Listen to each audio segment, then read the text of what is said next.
படித்துக் கொண்டிருக்கிறோம் என்று சொன்னால், உடன்படிக்கையின் ஐஸ்வர்யம் என்ற தலைப்பிலே நாம் கடவுளுடைய வார்த்தையை படித்துக் கொண்டு வருகிறோம். கவர்னன்ட் ப்ராஸ்பெரிட்டி, உடன்படிக்கையின் ஐஸ்வர்யம். எடுத்துக்கலாமா? உபாகமத்தின் புத்தகம் 8ஆம் அதிகாரத்துக்கு நேரம் பைபிளை திரும்ப பார்ப்போம். உபாகமம் 8ஆம் அதிகாரம். இந்த வருடத்துடைய நம்முடைய சபையினுடைய வாக்கு தத்தத்தை நாம் இந்த வருஷம் முழுசும் தியானிக்கிறோம், கற்றுக்கொள்ளுகிறோம் இல்லையா? அந்த வசனம் என்ன சொல்லியிருக்கோ அது என்னுடைய வாழ்க்கையாக மாறும். அது எவ்வளவு முக்கியமானது. டாக்டர் கிட்ட போறீங்க, மாத்திரை தராது, டாக்டர் பிரிஸ்கிரிப்ஷன்ல எழுதி கொடுத்துட்ட உடனே வியாதி சரியாயிட்டா? வியாதி சரியாகும். நீங்க போய் பக்கத்துல இருக்கிற மெடிக்கல் ஷாப்ல என்ன பண்ணணும்? மாத்திரையை வாங்கணும். மாத்திரை வாங்கிட்டதுனால வியாதி சரியாகுமா? சரியாகும். வீட்டுக்கு எடுத்துட்டு வந்துட்டீங்க மாத்திரையை வீட்டுக்கு எடுத்துட்டு வந்ததுனால வியாதி சரியாகுமா? சரியாகாது. டாக்டர் சொல்லிருக்காரு, காலைல இந்த மாத்திரையை போடு, மத்தியானம் இந்த மாத்திரையை போடு, இதை சாப்பிட்றதுக்கு முன்னால போடு, சாப்பிட்டதுக்கு அப்புறம் போடு. கரெக்டா சொல்லிருக்கோம். அதை கவனிக்கணும். புரியுதுன்னா கேட்கணும், திரும்பி கேட்கணும். பாருங்க, சில பேர் 2 வேளை சாப்பிட்டு நிறுத்திடுவாங்க, சரியா போச்சு. அப்படி செய்யக்கூடாது. அந்த மாத்திரை உள்ள போகுது இல்ல, உள்ள போன மாத்திரை அப்படியே உணவோட கலந்து அது என்ன ஆயிட்டு பாருங்க, அப்படியே தூளாகி அப்படியே பஷ்பமாகி அப்படியே கலந்து அப்படியே ரத்தத்துல போய் கலந்து பாருங்க. வியாதி அப்பதான் சுகமாகும். இறப்பையிலிருந்து என்ன பண்ணுது, அதே எல்லாம் சத்தையும் பிரிக்கிறாங்க, பிரிச்சு உள்ள வேலை நடந்து. அப்ப இந்த மாத்திரையும் அந்த உணவோட சேர்ந்து என்ன பண்ணுது, ரத்தத்துல உள்ள போது. தலையிலிருந்து மூளையிலிருந்து எங்கெல்லாம் ரத்த ஓட்டம் அந்த நரம்பெல்லாம் இருக்குதோ அப்படியே அந்த ரத்த ஓட்டம் போறதுனால ஏதாவது சரீரத்தில் இருக்கிற அந்த கெட்ட அணுக்கள், வியாதியை ஏற்படுத்துற அணுக்கள் எல்லாம் செத்து ஒழிந்து மாறுகிறது.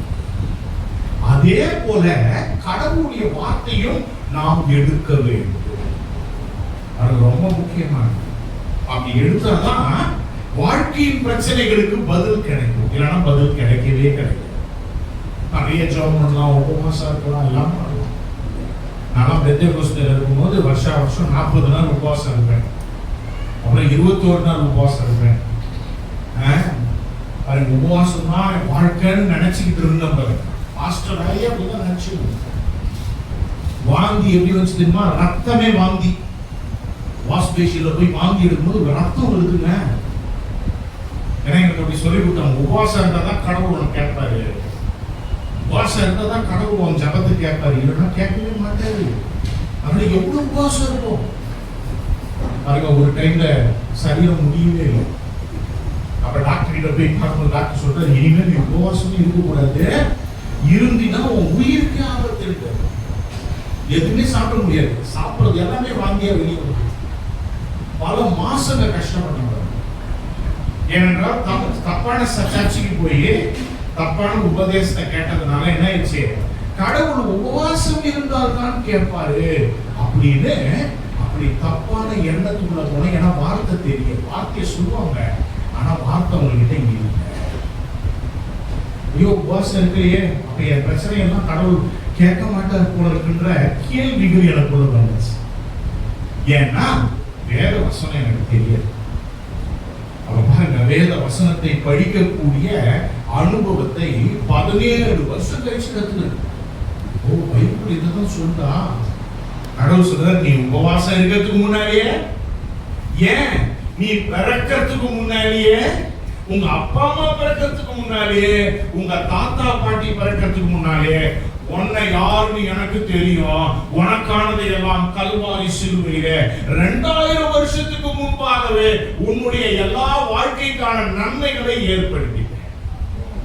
ஆமென் சொல்லுங்க. அப்பதான் கண்ணே திறக்குது பாருங்க. அப்ப உபவாசம் எதுக்கு பாருங்க? உபவாசம் ஏன் பொழுதுக்கு நான் இருக்கலாம் இல்ல, ஆனா நம்ம உபவாசம் இருக்கிறத பார்த்து ஒன்னும் கடவுள் ஐயோ உபவாசம் இருந்தீங்கப்பா, அதனால உனக்கு நான் கொடுத்துறேன் எல்லாத்தையும் அப்படின்னு அவரு செய்யல. ஏனென்றால் இயேசுவின் சிலுவை மரணம் எப்ப நடந்துச்சு? 2026 வருஷத்துக்கு முன்னாடியே உங்களுக்காக எனக்காக நடந்து முடிந்தது. அந்த நடந்து முடிந்த சிலுவை மரணம் எதை சொல்லுது? வெறும் செத்துட்டா இருக்காரு இல்ல இல்ல, அந்த சாவுக்குள்ளே என்னெல்லாம் நடந்ததுன்றத ஆண்டவர் வார்த்தைகளை எழுதி கையில் வச்சுட்டார். வெறும் சாவு கிடையாது அது, வெறும் ரத்த சிந்தனை சிலுவையில் அப்படியே அறநிர்மாணமா நான் தொங்குனே. அந்த சிலுவை நிகழ்ச்சியை நீ ஒரு சம்பவமா பார்க்காத, அந்த சிந்தப்பட்ட ரத்தத்திற்குள்ளாக நான் உனக்காக, உன் குடும்பத்திற்காக, உன் பிள்ளைகளுக்காக, உன் முழு வாழ்க்கைக்காக என்னவெல்லாம் செய்திருக்கிறேன் என்பதை நீ வார்த்தையை படிச்சு தெரிஞ்சு. ஆமென் சொல்லுவோம். படிக்கலாமா? என்ன சொல்லியிருக்குது? உபாகமம் 8ஆம் அதிகாரம் 6ஆம் வசனத்திலிருந்து 10ஆம் வசனம் வரைக்கும் வாசிக்கலாமா? ஆகையால் உன் தேவனாகிய கர்த்தருடைய வழிகளில் நடந்து அவருக்கு பயப்படும்படிக்கு அவருடைய கற்பனைகளை கைக்கொள்ளப்படுவாய். உன் தேவனாகிய கர்த்தர் உன்னை நல்ல தேசத்திலே பிரவேசிக்க பண்ணுகிறார். அது பள்ளத்தாக்குகளிலும் மலைகளிலும் இருந்து புறப்படுகிற ஆறுகளும் ஊற்றுகளும் ஏரிகளும் உள்ள தேசம். அது கோதுமையும் வாங்கோதுமையும் திராட்சை செடிகளும் அத்தி மரங்களும் மாதுளம் செடிகளும் உள்ள தேசம். அது ஒலிவ மரங்களும் எண்ணெயும் தேனும் உள்ள தேசம். அது காட்சி இல்லாமல் அப்பம் புசிக்கத்தக்கதும் ஒன்று உனக்கு குறைவுபடாததுமான தேசம்.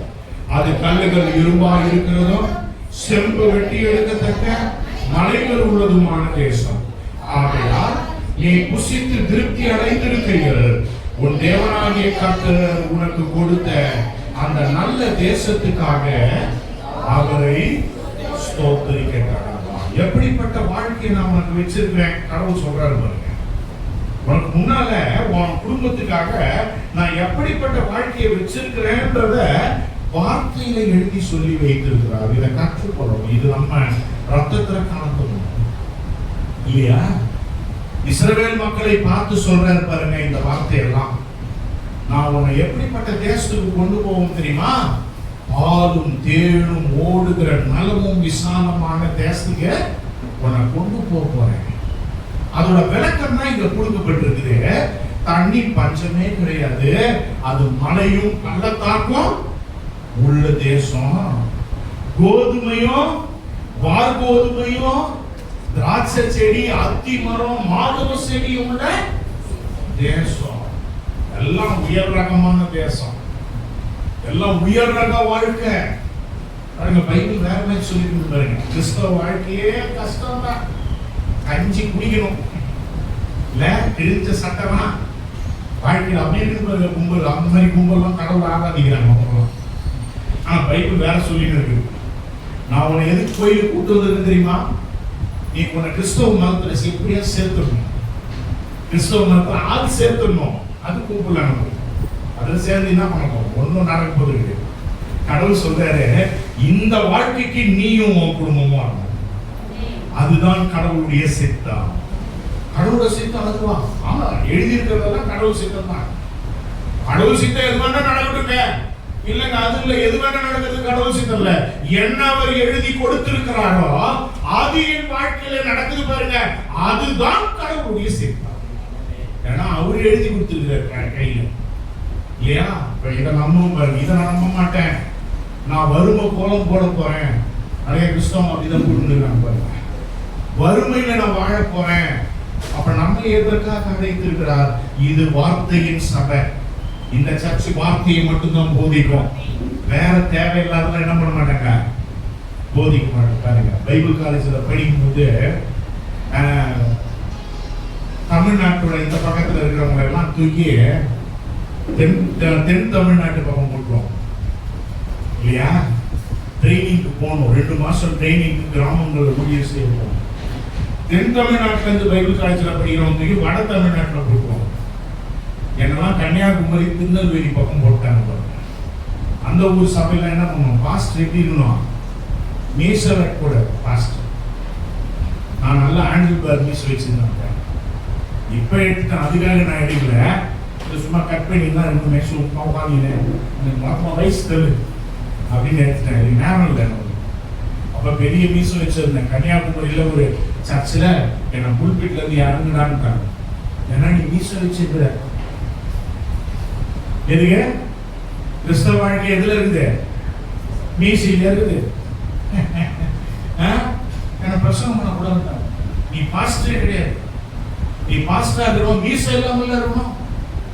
இந்த பக்கம் அந்த மாதிரி கிடையாது. என்ன புதுசா இருக்குது பாருங்க. 2 மாசமே நான் பிரசங்கம் பண்ணவே கூடாது. ஏன்னா மீச வச்ச பாஸ்டரோட பிரசங்கத்தை நாங்க கேட்க மாட்டோம். இது என்ன, இது அநியாயமா இருக்குது இல்ல? பாருங்க, ஏன்னா வார்த்தை என்ன சொல்றதுன்னு இந்த கோயிலுக்கு தெரியவே தெரியாது, பாஸ்டருக்கே தெரியாது. பாருங்க, இப்படிப்பட்ட ஒரு நல்ல வாழ்வுக்கு இஸ்ரவேல் மக்களை அவர் அழைத்தார். அந்த வாழ்க்கையை அவர்கள் அனுபவிப்பதற்கு அவர்களுக்கு இருந்த தகுதி என்ன? ஒரு தகுதியும் கிடையாது. செங்கல் இருக்கிற தகுதி தான் அவங்களுக்கு இருந்துச்சு. அடிமை வேலை செய்கிற மக்களாக அவர்கள் இருந்தார்கள். அவங்களுக்கு இருந்த தகுதி, அவங்களுக்கு இருந்த அந்தஸ்து எதன் அடிப்படையில் இருந்தது தெரியுமா? வறுமை, தரித்திரம். எகிப்திலே அவர்களுடைய நிலை ஒடுக்கப்பட்ட நிலை.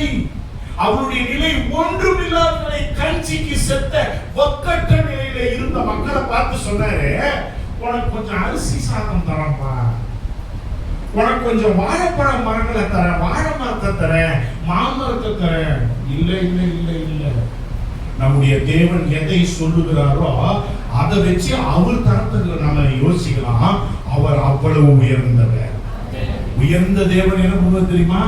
ரொம்ப பிச்சை போடுற மாதிரி நமக்கு செய்யறது கிடையாது. அதே ரகத்துல கொண்டு போய் வைக்கிறார்.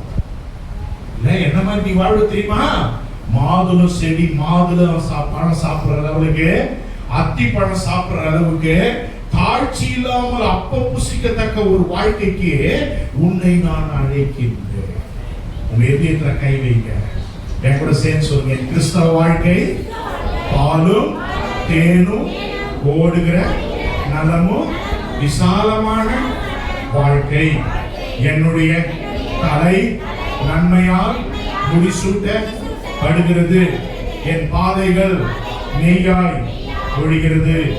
என் பாத்திரம் நிரம்பி வழிகிறது. என் ஜீவனுள்ள நாளெல்லாம் நன்மையும் கிருபையும் என்னை தொடரும். நீதிமானுடைய வீட்டிலே ஆஸ்தியும் ஐஸ்வர்யமும் தங்கும். என் வீட்டுல ஆஸ்தியும் ஐஸ்வர்யமும் தங்கும். என் களஞ்சியங்கள் பூரணமாய் நிரம்பும்.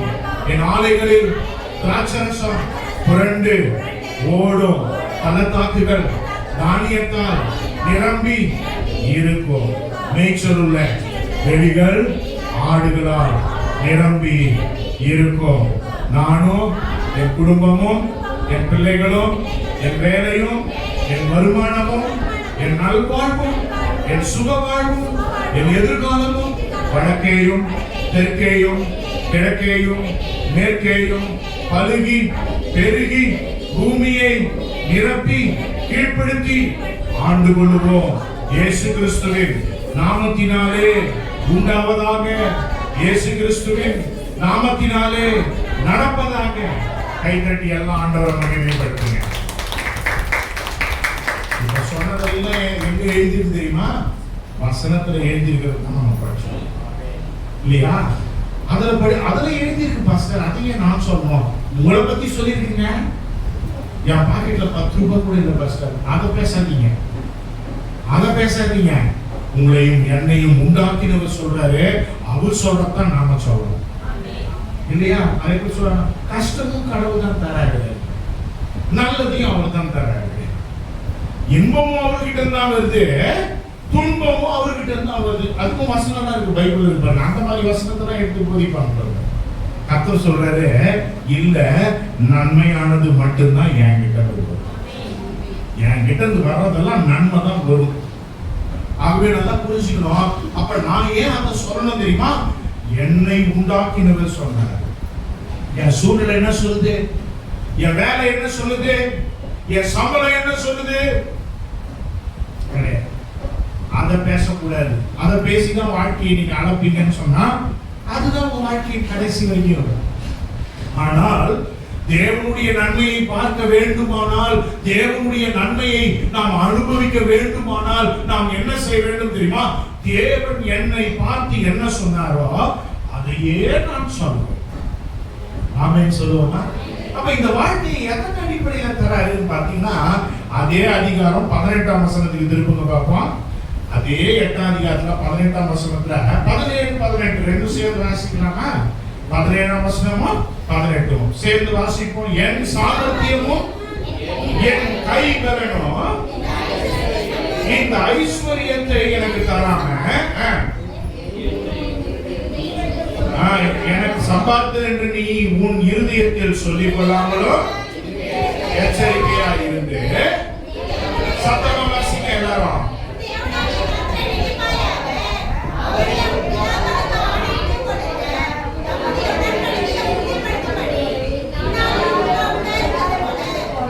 ஐஸ்வர்யத்தை சம்பாதிப்பதற்கான பலனை உனக்கு தருகிறவர். நீ ஒரு நாள் பெருமையா பேசக்கூடாது. நான் சம்பாதிச்சேன், என் சாமர்த்தியம், என்னுடைய கையின் பிரயாசம், என் உழைப்பு, அதனால்தான் இங்க வந்தேன். பெருமையா நீ பேசாத. இந்த கோயிலுக்குள்ள வரவங்க அப்படி பேசக்கூடாது. கடவுள் சொல்றாரு பாருங்க, என்ன சொல்லுது? என்னுடைய உடன்படிக்கையை நான் பிதாக்களிடத்திலே நான் ஏற்படுத்தினேன். I have made a covenant with your forefathers. உன் பிதாக்களோடு உன் பேரை சொல்லி, உன் குடும்பத்து பேரை சொல்லி, உன் பிள்ளைங்க பேரை சொல்லி, உன் வாழ்க்கையை சொல்லி, உன் பிதாக்களிடத்திலே நான் சொல்லி சத்தியம் பண்ணின அடிப்படையிலே உனக்கு ஐஸ்வர்யத்தை நான் தருகிறேன். உலகம் ஒரு பார்வை சொல்லுங்க, அது இல்லை இங்க நம்ம போதிக்கிறது. நல்லா புரிஞ்சுக்கணும். உலகத்துல காசு தான் ஆசீர்வாதம்ன்றாங்க. கட்டிக்கிட்ட 500 ரூபாய் பணத்தை எடுத்துட்டு வந்து வச்சுக்கிட்டு, அல்லது வீடு, நான் பெரிய வீடு கட்டிட்டேன், இல்ல சொத்து சேர்த்துட்டேன், நிறைய பொன் வெள்ளி சேர்த்துட்டேன், அந்த உபதேசம் இங்கே சொல்லப்படல. நல்லா புரிஞ்சுக்கணும். நீங்க நாம பொன்னை பற்றியும் வெள்ளியை பற்றியும் ஆஸ்தி செல்வத்தையும் மையமாய் சொல்லுகிற உபதேசம் அல்ல இது. அங்க பாருங்க, நல்லா பாருங்க. உன் தேவனாகிய கர்த்தரை நினைப்பாயாக. அவரே அவர்தான் உனக்கு எல்லாம் கொண்டாடுறாரு. அவர்தான் உனக்கு எல்லாம் செஞ்சிருக்கிறாரு. உன் வீட்டுல நீ நின்று சுத்தி பாரு, எதெல்லாம் உன் வீட்டுல இருக்கிறோம். அவரே உன் பிதாக்கள் ஆபிரகாம், ஈசாக்கு, யாக்கோபு என்னும் பிதாக்களுக்கு என்ன பண்ணாராம்? சத்தியம் பண்ணிட்டாராம். உங்க பேரை வேணா பக்கத்துல எழுதிக்கோங்க. உங்களை பற்றி அவங்க கிட்ட சொன்னாராம். ஆபிரகாம் வாழ்ந்த காலம் இப்ப இருந்து பாத்தீங்கன்னா 4000 வருஷம். 4000 வருஷத்துக்கு முன்னாடி என்ன சொன்னாரா? ஆமான்னு சொன்னாரு. ஆபிரகாம் கிட்ட 4000 வருஷத்துக்கு முன்னால பெரும்பாக்கத்துல நேதாஜி நகர் 10வது தெருவுல ஒரு சர்ச் ஆரம்பிக்கப்படும். அந்த சர்ச்ல இவங்கெல்லாம் வருவாங்க. இவங்க பேரை நான் அவங்க கிட்ட சொல்லி, இவங்கெல்லாம் என்ன வணங்குவா வருவாங்க. அவங்க கிட்ட உன் மூலமாய் உன்னுடைய குடும்பத்திலிருந்து இந்த நம்பிக்கை வளர்ந்து உலகம் முழுவதும் போவதில்ல. அப்ப சென்னையில, இந்தியாவுல, பெரும்பாக்கத்துல இந்த சர்ச்சுக்குள்ள உட்கார்ந்து இருக்கிற ஒவ்வொருத்தரோட பேரை சொல்லி சத்தியமா சொல்றேன், நான் அவங்கள ஐஸ்வர்யத்தை சம்பாதிக்க அவங்களுக்கு நான் பலன் கொடுப்பேன்னு சொல்றேன். ஆமென் சொல்லுவோமா? எனக்கு சொல்லுங்க கூட சேர்த்து, எனக்கு ஐஸ்வர்யத்தை சம்பாதிக்க பலனை என் முற்பிதாக்கள் தேவன் ஆணையிட்டு விட்டார். அப்ப உங்களை எதற்காக இப்ப கோயிலுக்கு கூட்டு வந்திருக்க தெரியுமா? ஏன் சர்ச்சை கொண்டாங்க தெரியுமா? அந்த சத்தியத்தை நிறைவேற்றுவதற்காக. அவங்க கிட்ட சொன்ன சத்தியத்தை நிறைவேற்றணும் இல்லையா?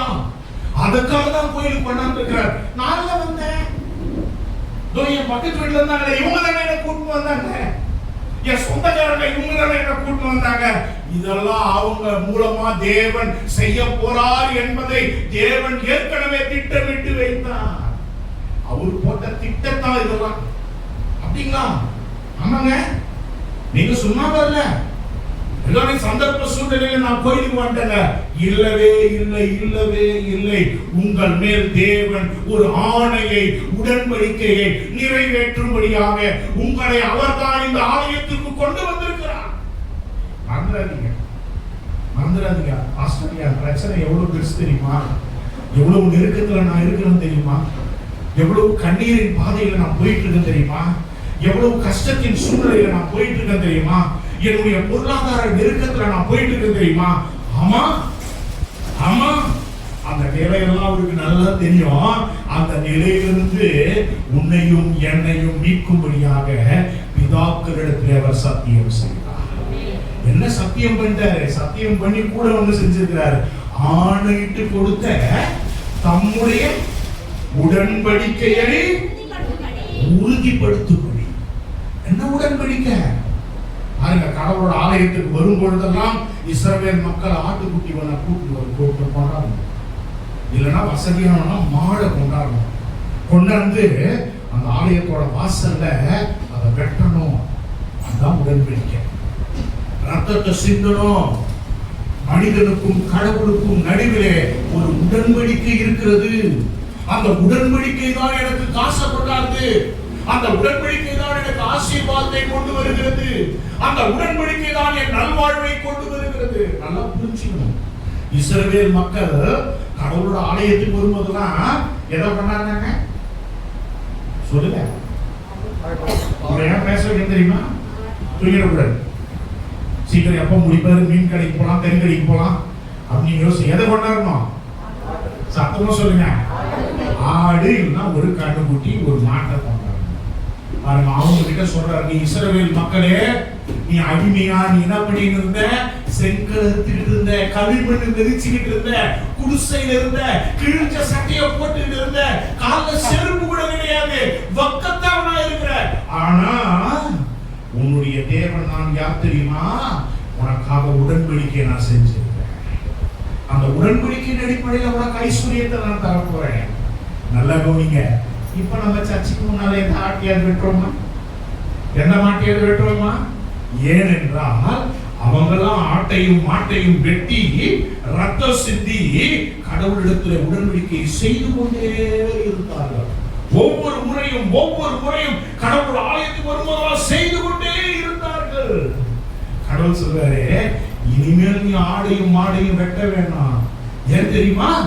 நானே இந்த பூமிக்கு மனிதனா வந்து அந்த ஆட்டினுடைய இடத்திலே, அந்த மாட்டினுடைய இடத்திலே, கல்வாரி சிலுவையிலே உனக்காக நான் ரத்த சிந்தி உடன்படிக்கையை ஏற்படுத்தினேன். ஆமென் சொல்லுவோமா? அப்ப இயேசு கிறிஸ்துவினுடைய ரத்தம் ஆட்டு ரத்தம் கிடையாது, மாட்டு ரத்தம் கிடையாது. இப்ப எனக்கு முன்னால ஒரு உடன்படிக்கை யார் செஞ்சிருக்கிறா? இயேசு கிறிஸ்துவே செஞ்சிட்டாருங்க. இயேசு கிறிஸ்துவே செஞ்சிட்டாரு. நான் ஒரு உடன்படிக்கைக்குள்ளே இருக்கிறேன். I am under a covenant which was made by God through Jesus Christ. இயேசு கிறிஸ்துவின் மூலமாக தேவனே என் மேல் அன்பு கூர்ந்து, நான் எந்த தகுதி எனக்கு கிடையாது, எந்த அருகதையும் கிடையாது, எந்த அந்தஸ்தும் கிடையாது, எனக்காக என்னை அவர் ஏற்றுக்கொண்டு என் மேல் அன்பு வைத்து, என் மேல் பாசம் வைத்து இந்த பூமிக்கு வந்தார். வந்து 2026 வருஷத்துக்கு முன்னால, 2026 வருஷம் 6 மாசத்துக்கு முன்னால கரெக்டா சொன்னா, எனக்காகவே சிலுவையிலே ரத்த சிந்தி மரித்தார்.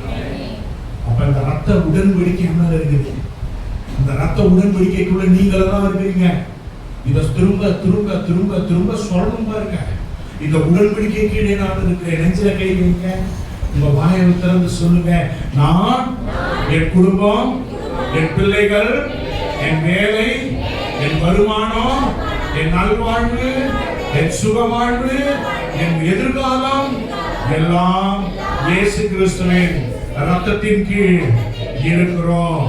நான் ரத்த உடன்படிக்கை கீழே இருக்கிறேன். என்னுடைய வீட்டின் மேலே, என் குடும்பத்தின் மேலே, என் வேலையின் மேலே, என் வருமானத்தின் மேலே இயேசு கிறிஸ்துவின் ரத்தம் இருக்கிறது. திரும்ப திரும்ப சொல்லணும். பிசாசு சந்தேகத்தை கொண்டு வருவான். கிடையாது கிடையாது, பாத்தியா என்ன நடந்தது உன் வீட்டுல? உன் குடும்பத்துல என்ன நடந்துருக்குது, உன் வேலையில என்ன நடந்துருக்குது, நீ நடந்த உன் நிலைமை என்ன பத்தியா? ஆமா ஆமா கரெக்ட் தான். என்ன நடந்தது? ஒண்ணு இல்லையா? ஒண்ணு இல்லாம தான் அந்த உடன்படிக்கை வந்துச்சு. எல்லாம் இருந்தது எதுக்கு இந்த உடன்படிக்கை? வியாதியா இருக்கும் தான் மருந்து தேவை. வியாதியே இல்லைன்னா எதுக்கு மாத்துறேன்? என்னங்க கரெக்டா இல்லையா? எல்லாம் இல்லைன்னு தான் உடன்படிக்கை செஞ்சிருக்கிறேன். சொல்லுவோம் ஆமா ஆமா எல்லாம் போயிடலாம், நீ போ, ரைட்டு தான். ஆனா உன் வீட்டை பாத்தியா, உன் மனைவியை பாத்தியா, உன் கணவனை பாத்தியா? உடன்படிக்கைக்கு நல்ல ஒரு உதாரணம். என்ன உதாரணம் தெரியுமா? உடன்படிக்கை செஞ்சதுக்கு கணவன் மனைவியாய் திருமணத்துல வராமதுங்களா, அது ஒரு உடன்படிக்கை இல்லையா? அதுங்களா அதை என்ன பண்ணக்கூடாது, உடைச்சிடக்கூடாது. கணவன் மனைவி உடன்படிக்கையில நிலைத்திருக்க வேண்டும். உண்மையா இல்லையா? அதை ஏன்பா இப்ப ஞாபகப்படுத்துறீங்க? இப்பதான் அவளை மறந்துட்டு நான் உட்காந்துருக்கிறேன், இப்பதான் அவரை மறந்துட்டு நான் உட்காந்துருக்கிறேன். இது யாரையான உண்மைங்க, இது கடவுள் ஏற்பட்டு இருக்காரு. இந்த உடன்படிக்கை கீழே நீங்கள் நான் இருக்கிறோம். இந்த உடன்படிக்கைய நீங்கள் நானும் நிறைவேற்ற வேண்டும். ஏன்னா இந்த உடன்படிக்கையை தெரிஞ்சுக்கிட்டா தான் என்ன பண்ண முடியும், நாம ஐஸ்வர்யத்தை எடுக்க முடியும். மற்றவங்க ஓடுறான் பாருங்க, ஓடு ஓடு ஓடு ஓடுன்னு ஓடுறான். இத காலையில சொல்லிட்டு போகணும். இப்ப சொன்னதெல்லாம் காலையில உங்க வாய், உங்க ஆவி வாயில சொல்லணும், சொல்லிட்டு போனோம். அவங்கள மாதிரி லோ லோ லோ லோ லோன்னு அழைச்சு சம்பாதிக்கிறது கிடையாது. நான் உடன்படிக்கையின் கீழே இருக்கிறேன், நான் ரத்த உடன்படிக்கை கீழே இருக்கிறேன். பிசாசே, நான் ரத்த உடன்படிக்கை கீழே இருக்கேன், நீ தொடவே முடியாது, என்ன தொடவே முடியாது. நல்லா புரிஞ்சுக்கணும். உங்க வீட்டுல இருக்கிறவங்க பிசாசால தொடப்படக்கூடாது. உங்க வீட்டுல இருக்கவங்க பில்லி சுனி உங்களுக்கு வேலை செய்யக்கூடாது. அப்படின்னா நீங்க இந்த உடன்படிக்கைக்கான பயிற்சியை வீட்டுல செய்யணும். கணவனா இருக்கிறவங்களுக்கு மனைவி மேல பிசாசு இருக்குன்னே தெரியல, அவங்களோட குடும்பம் நடத்தியாச்சு. கணவன் மேல பிசாசு இருக்குன்னே தெரியாம குடும்பம் நடத்துறோம் பாருங்க. ஏன்? உள்ள இந்த ஆவிக்கு தெரியல, வெறும் சரீர கண்ணால பாக்குறோம். சரீரம் உங்க வீட்டுக்குள்ள மரணத்தோட பிடி உள்ள வருதுன்னு தெரியணும். தெரியலன்னா நீங்க கோயிலுக்கு 10 வருஷம் 15 வருஷம் வந்து எனக்கு ஒண்ணுமே தெரியல பாஸ்டர்னு நீங்க சொல்லக்கூடாது. வெளில இருந்து ஆளை கொண்டு வந்து இங்க செய்ய வேண்டியது. ஏன்? நீங்க வீட்டுல தினமும் செய்யணும். கீழ்ப்படியில இதுக்கு செய்யல அப்படின்னா பாருங்க, குடும்பத்தை அது தாக்கும், வேலையை அது தாக்கும். இத சொல்லிட்டதுனால எல்லாம் நல்லா நடந்துரும் நீங்க நினைச்சிடாதீங்க. எல்லாம் நல்லா நடந்துரும் நினைச்சிடாதீங்க. இந்த பயிற்சியில ஈடுபடணும். இந்த பயிற்சியை செஞ்சுட்டா தேவையில்லை. டியூஷன் யாருக்குமே தேவையில்லை. ஸ்கூல்ல எல்லாம் சொல்லி கொடுக்குறேன். ஏன் டியூஷன் வைக்க வேண்டியது? ஸ்கூல்ல ஒழுங்கா படிக்க மாட்டாங்க பசங்க. அதனால எக்ஸ்ட்ரா பணம் கொடுத்து வேலையில செய்ய பார்க்க வேண்டியது இல்லையா? பாருங்க, குடும்பத்துக்கு அவ்வளவு செலவு இல்லாம இந்த வேலை எக்ஸ்ட்ரா வேலை செய்ய வேண்டியது. செய்யக்கூடாது, செய்ய தேவையில்லை. அப்ப என்ன அர்த்தம்? டெய்லி உட்காந்து படிக்கணும். டெய்லி உட்காந்து படிச்சுட்டா டியூஷன் தேவையில்லை. அப்ப அந்த டியூஷன் மாஸ்டர் வெளில இருந்து கூப்பிட வேண்டியதா இருக்கு. ஏன்னா கடவுள் 13 வரங்களை கடவுள் வச்சுக்கிறாங்க. ஒவ்வொரு பாஸ்டருக்கும் ஒவ்வொரு வரங்களை கொடுக்குறாரு. அவங்க நினைக்கிறதான் கொடுக்க மாட்டாங்க, அவருக்கு நினைக்கிறதான் கொடுக்குறாரு. ஏன் இந்த 13 வரம் கொடுக்குறாரு பாருங்க, சபைக்கு அது தேவை. அப்ப கீழ்ப்படியாதவர்கள் இருக்கும் பொழுது ஆவிய பயிற்சி செய்யாததுனால சரீரத்திலேயோ ஓடுறது எல்லாத்தையும் சரீரம் மூளை அறிவையை கேட்டு, மூளையை கேட்டு, மூளை அறிவு சொல்றதை விட்டு மனசுல சொல்றதை ஓடுறது. ஆவியை விட்டாச்சு. பிசாசு வந்து ஆவியில உட்கார்ந்து கேர்ஃபுல். உபாகமம் 5ஆம் அதிகாரம் 12ஆம் வசனத்துல இருந்து 15ஆம் வசனம் வரைக்கும் அதே புத்தகம் தான். எதன் அடிப்படையில உடன்படிக்கையை நான் உனக்கு நிறைவேற்ற போறேன் தெரியுமா? எதன் அடிப்படையில உடன்படிக்கையின் ஐஸ்வர்யம் உனக்கு வரப்போகுது தெரியுமா? இப்ப நீ புரிஞ்சுக்கணும். இதை நீ செய்யலனா உனக்கு ஐஸ்வர்யம் வராது. நீ உலக மக்கள் மாதிரி தான் ஓடுவேன். காலைல 2 மணிக்கு எழுந்துச்சு ஓடு, ராத்திரி 11 மணி வரைக்கும் வேலை செய்ய, காசுக்காக ஓடு ஓடு ஓடு ஓடு, தூக்கம் இல்லாம ஓடு, கணச்சி போய் ஓடு. ஆனாலும் பொத்தலான பையில காசை போட்ட மாதிரி எல்லாம் செலவழிச்சுனே இருக்கும். ஏன்? நீ உடன்படிக்கையை நினைக்கிற. 5ஆம் அதிகாரம் 12ல இருந்து 15 வரைக்கும் சேர்ந்து வாசிக்கலாம். வாசிப்போம். உன் தேவனாகிய கர்த்தர் உனக்கு கட்டளையிட்டபடியே ஓய்வு நாளை பரிசுத்தமாய் ஆசரிப்பாயாக. 6 நாளும் நீ வேலை செய்து உன் கிரியைகளை எல்லாம் நடப்பிப்பாயாக. 7ஆம் நாளோ உன் தேவனாகிய கர்த்தருடைய ஓய்வு நாள். அதிலே நீ ஆனாலும், உன் குமாரனானாலும், உன் குமாரத்தியானாலும், உன் வேலைக்காரனானாலும் உன் வேலைக்காரியானாலும் ஒரு எருதானாலும் உன் கழுதையானாலும் உனக்கு இருக்கிற மற்ற எந்த ஜீவனானாலும் உன் வாசல்களில் இருக்கிற அந்நியனானாலும் யாதொரு வேலையும் செய்ய வேண்டாம். நீ இளைப்பாறுவது போல உன் வேலைக்காரனும் உன் வேலைக்காரியும் இளைப்பாற வேண்டும்.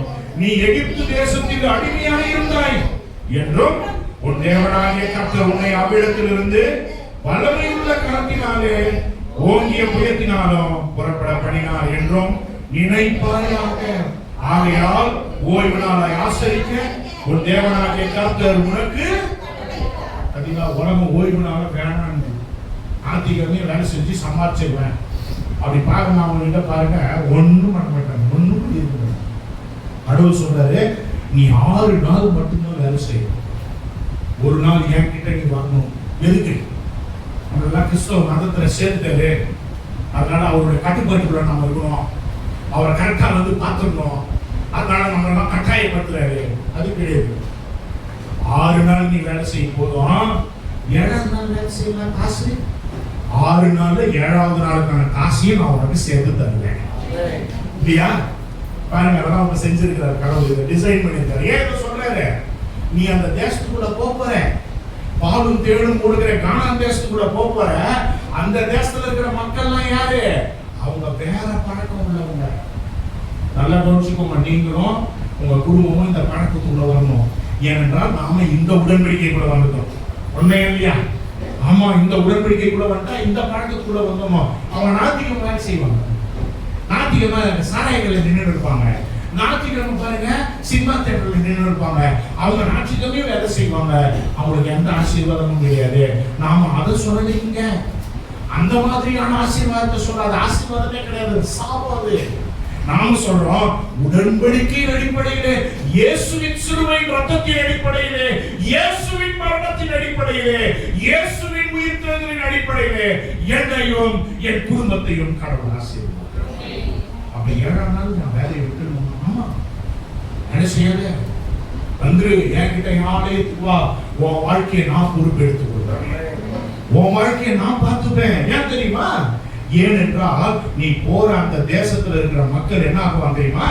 அவங்களுக்கு வேற பழக்கம், வேற பழக்கத்துல அவங்க இருக்கிறாங்க. அவங்களுக்கு ஓய்வு நாள் எதுவும் கிடையாது. எந்த நேரத்துக்கும் வேலை செய்வாங்க. பாருங்க, விலைவாசி அதிகமே இருக்கு. அவங்க 7 நாள் 8 நாள் வேலை செஞ்சா கூட அவங்களுக்கு வாழ்க்கை கிடையாது. ஆனா ஆண்டவர் சொல்றாரு, நீ வேலையை நம்பி இல்லை, நீ உழைப்பை நம்பி இல்லை, நீ பணத்தை நம்பி இல்லை, நீ என்ன நம்பி இருக்க. நான் உனக்கு எல்லாத்தையும் கதவையும் திறப்பேன், நான் உனக்கு வருமானத்துக்கான வழியை நான் பார்த்துப்பேன். இஸ்ரவேல் மக்களே, உன் எகிப்து நாட்டினுடைய வழக்கம் உனக்கு வரக்கூடாது, அந்த பழக்கம் உனக்கு வைக்காத. எனக்கு சித்தப்பா மறந்துருங்க, அவருக்கு ஒரே பொண்ணு, நல்லா பழக்கம். குழந்தைகளுக்கு அவருடைய நன்றி மருத்துவம் கிறிஸ்தவ ஆண்டிக்கு கல்யாணம் ஆகிட்டாங்க. ஏன்னா வாங்கி சொல்றாரு, வர முடியாது. நீ சித்தப்பாவா இருந்தாங்க, பெரியப்பாவா இருந்தாங்க, போச்சுக்கிறாரு. பாருங்க, பொண்ணுக்கு ஒரே பொண்ணுங்க, பொண்ணுக்கு கல்யாணத்தை நாட்டுக்கு வைக்கலாமா? வேற நாள் இல்லை உனக்கு. அவருக்கு நீ வந்துருந்து வர முடியாது. நாட்டிக்கமா நான் வரமாட்டேன், எனக்கு ஊழியம் இருக்குது, நான் கடவுளோட வேலையை செய்வேன், நீ கவனம் பண்ணுங்க. ஒரு நாள் நீ வரக்கூடாதான்? வரமாட்டேன், வர முடியாது. நீ வேற நாள் வச்சுதான் வருவேன். பாருங்க, அடுத்த நாள் போயிட்டே ஒரு கிஃப்ட் வாங்கி கையில கொடுத்துட்டு கோச்சிங் நீ வரவே இல்லை. உனக்கே அறிவு இல்லை, ஓய்வு நாள் இதெல்லாம் செய்யக்கூடாது, உனக்கு அறிவே இல்லை. ஓய்வு நாளில் போய் உன் பொண்ணு கல்யாணம் ஆகினா மற்ற நாள் வரக்கூடாது. பாருங்க, உலகம் அந்த முறையை தான் பின்பற்றுது. ஏனென்றால் அவங்களுக்கு இந்த உடன்படிக்கை கிடையாது. இந்த உடன்படிக்கையில் ஐஸ்வர்யம் அவங்களுக்கு வராது, அவங்களுக்கு இது தெரியவும் தெரியாது. சங்கீதம் 92ஆம் சங்கீதத்துக்கு திரும்புவோம். ஆண்டவர் சொல்றாரு, ஏன் நீ ஓய்வு நாள் ஆசிரியக்கணும், ஏன் நீ சர்ச்சைக்கு வரணும்? சங்கீதம் 92ஆம் சங்கீதம் 12 சீக்கிரமா வாசிக்கலாமா? சங்கீதம் 92ஆம் சங்கீதம் 12ஆம் வசனத்திலிருந்து 15ஆம் வசனம், பக்கம் 779. கேட்டுட்டீங்களா? வாசிக்கலாமா? நீதிமான் பனையை போல் செழித்து நீபனோனில் கேதுவை போல் வளருவான். கர்த்தருடைய ஆலயத்திலே நாட்டப்பட்டவர்கள் எங்கள் தேவனுடைய பிரகாரங்களில் செழித்திருந்தார்கள். கர்த்தர் உத்தமர் என்றும் என் கண்மணியாகிய அவரிடத்தில் அநீதி இல்லை என்றும் விளங்க பண்ணும்படி அவர்கள் முதிர் வயதிலும் கனிதந்து புஷ்டியும் கடவுளுடைய ஆலயத்தில் நாட்டப்பட்டவங்க, இந்த உடன்படிக்கைக்குள்ள வந்தவங்க. கடவுள் சொல்றாரு பாருங்க, கடவுளுடைய ஆலயத்தில் இருக்கிறவங்க, இந்த ஆலயத்தில் நாட்டப்பட்டு இந்த பிரகாரத்தில் இருக்கிறவங்க எப்படி இருப்பாங்க தெரியுமா? பிச்சைக்காரங்களா இருப்பாங்க. ஒண்ணு கிடையாது, சாப்பிட்றதுக்கு ஒண்ணு கிடையாது, எதுவுமே கிடையாது. நல்லா கவனிச்சீங்கன்னா என்ன வார்த்தை போட்டுருக்கு? செழித்திருப்பார்கள். சொல்லுங்க, செழித்திருப்பார்கள். அப்ப என்ன வேலையில் தானே செழிப்பு வரணும். கடவுள் சொல்றாரு, என் ஆலயத்துல உனக்கு செழிப்பு வருது. All prosperity is from my presence. என் ஆலயத்துல இருந்து உனக்கு எல்லா வாழ்க்கையும் வருது. நான் கதவை திறப்பேன், உன் பிள்ளைகளுக்கு கதவை திறப்பேன். எப்படி தெரியுமா? நீதிமான் பனையை போல் செழித்து லீபனோனில் உள்ள கேதுருவை போல வளருவான். லீபனோன்ல இருக்கிற வாழை மரத்தை போல வளருவான், மாமரத்தை போல வருவான், தேக்கு மரத்தை போல இருப்பான். கடவுள் உயரகமான வாழ்க்கையை சொல்றாரு. கேதுரு மரம் ரொம்ப ஸ்ட்ராங். ஒரு கேதுரு மரம் 2000 வருஷம் இருக்கும். 2000 வருஷம். ஒரு பனை மரம் பாருங்க, தண்ணி காட்டுல நிற்கும். அது நிற்கும், எவ்வளவு பழம் நிற்கும் பாருங்க. பல நாள், பல வருஷங்கள் நிற்கும். யார் அது? தேவனுடைய ஆலயத்தில் இருப்பவர்கள்.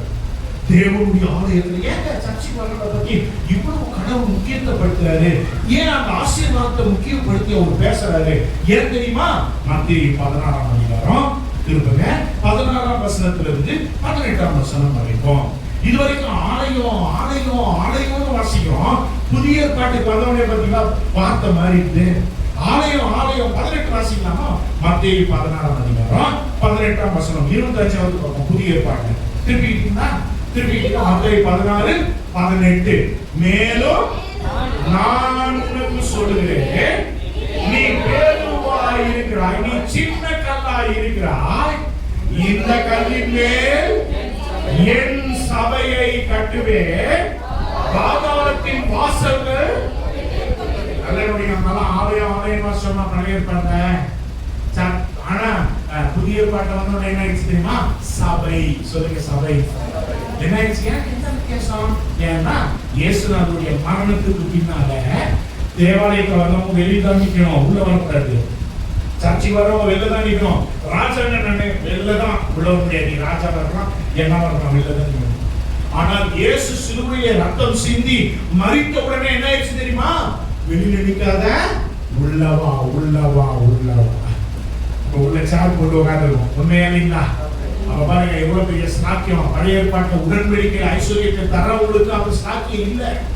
ஆனா அதை விட மேன்மையான உடன்படிக்கைக்குள்ள உங்களை என்னை அழைச்சிருக்க. உண்மையா இல்லையா? அப்ப நம்ம சாக்கியம் பெற்றோங்களா? அப்ப நம்ம வீட்டுல உடன்படிக்கைக்கு மாறானது நடக்கலாமா? வீட்டுல உடன்படிக்கைக்கு மாறான வேலைகள்லாம் நடக்கணுமா? நடக்கிறத நீங்க அனுமதிக்க கூடாது. அப்ப இந்த பாட்டுல கடவுள் சொல்றாரு, இந்த கல் தான் யார் தெரியுமா? இயேசு கிறிஸ்து. அதை சொல்றாரு, நான் இந்த சபையை எந்த கணக்கால போட்டிருக்கேன்? சிமெண்ட்லாம் போட்டு இதெல்லாம் போட்டு வச்சிருக்கேன். இந்த கட்டடத்தை சொல்லுங்க. இந்த கட்டடத்துக்கு பின்னால ஒரு வல்லமை வேலை செய்யுது. சபை என்ற வல்லமை, ஒரு சக்தி வேலை செய்யுது. அதுக்கு அடித்தளை யாரு? இயேசு கிறிஸ்து. சொல்லுங்க, இயேசு கிறிஸ்து. இயேசு கிறிஸ்து என்ற அடித்தளத்துல தான் இந்த சர்ச்சை நடக்குது.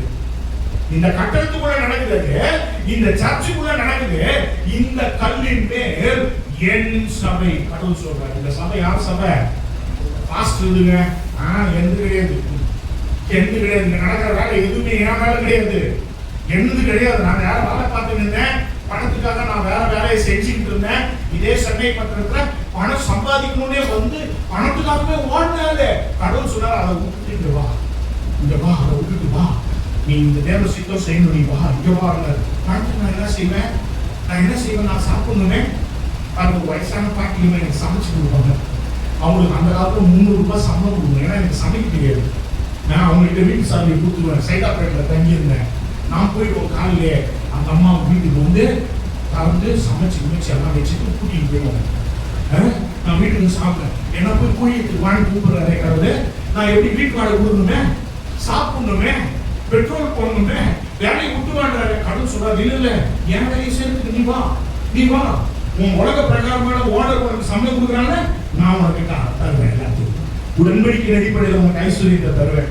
பாருங்க, நாங்கள் ஊழியத்துக்கு வந்து 30 வருஷம் ஆகுது. 30 வருஷமும் கடவுள் என்ன நாட்டிங்க. நான் யாருக்கும் இப்படி காசு கேட்கல, காசு கொடுங்க, கோயிலுக்கு வாடகை கொடுக்கணும்.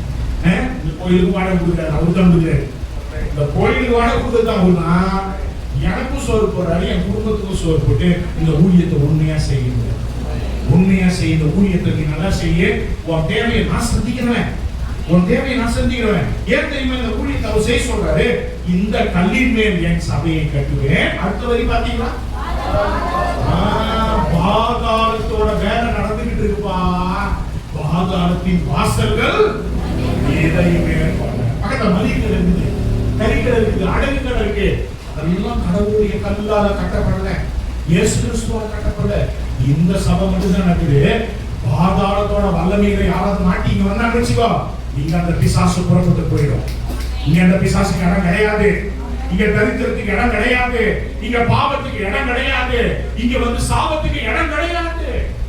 ஏன்னா பாதாளம் வேலை செய்து, பாதாளம் என்ன கொண்டு வருதான். 1 கொரிந்தியர் புத்தகம் 15ஆம் அதிகாரம் திருப்புங்க. அப்படியே அங்கிருந்து மத்திய இருந்து அப்படியே திருப்பி போங்க. 1 கொரிந்தியர் 15ஆம் அதிகாரத்துக்கு நேர பைபிளை திருப்பி பார்ப்போம். இந்த பாதாளம் எதை பிறப்பிக்குதுன்னு சொல்லுது பாருங்க Bible.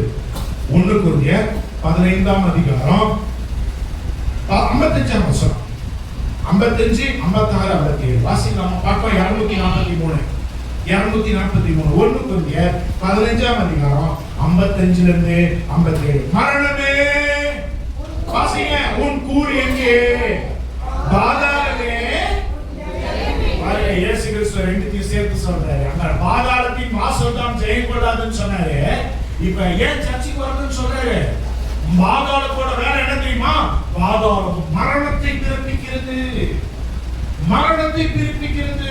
Hades gives birth to death. மரணத்தை பிறப்பிக்குது. என்ன மரணம் பாஸ்டர்? என்ன மரணம் புரியலையே? பாருங்க, தொடர்ந்து வாசிக்கலாம். அடுத்த வசனம், மரணத்தின் கொடுக்கு. உண்மையான தமிழ் அர்த்தத்தை சொல்றேன், உண்மையான பாஷை பைபிள் எழுதுற பாஷையில சொல்றேன்.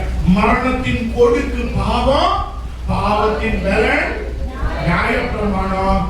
நம்முடைய கர்த்தராகிய இயேசு கிறிஸ்துவினாலே நமக்கு ஜெயம் கொடுக்கிற தேவனுக்கு ஸ்தோத்திரம். மரணம் பாதாளத்திலிருந்து மரணம் வருது, மரணத்திலிருந்து எது வருது?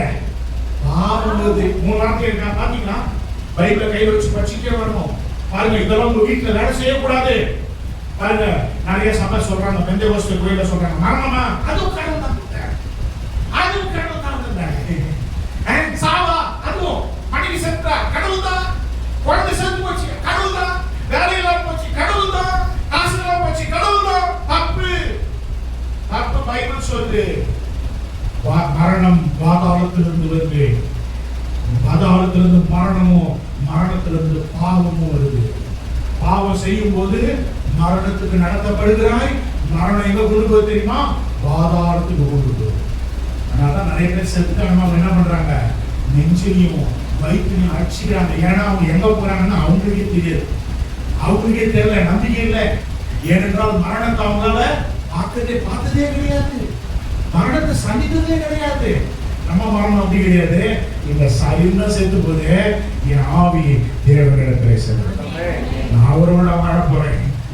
மனசு கஷ்டமா இருக்கு போகும்போது பரவாயில்ல, இதை விட பெட்டரான இடத்துக்கு போயிடுறாங்க. அவங்க இயேசு கிறிஸ்துவை ஏற்றுக்கொண்டவங்க எங்க போறாங்க? இயேசு இடத்துல போறாங்க. மற்ற இடத்துல பாருங்க, நெஞ்சில அடிச்சுக்கிறான். ஐயோ போயிட்டாங்களே. ஏன்? ஆவியை கவனிக்கல, ஆவி ரட்சிக்கப்படல. வாசிக்கலாமா? ஆதியாகமம் 2ஆம் அதிகாரம் 17ஆம் வசனம். ஏன் சர்ச்சைக்கு வரணும்? ஏன் சர்ச்சைக்கு வந்தா பாதாளம் வேலை செய்யாது? இவ்வளவு விளக்கம் சொல்றேன். ஆதியாகமம் 2ஆம் அதிகாரம் 16, 17 வாசிக்கலாமா? தேவனாகிய கர்த்தர் சத்தமா வாசிங்க, மனுஷனை நோக்கி, நீ தோட்டத்தில் உள்ள சகல விருட்சத்தின் கனியையும் புசிக்கலாம், ஆனாலும் நன்மை தீமை அறியத்தக்க விருட்சத்தின் கனியை புசிக்க வேண்டாம்.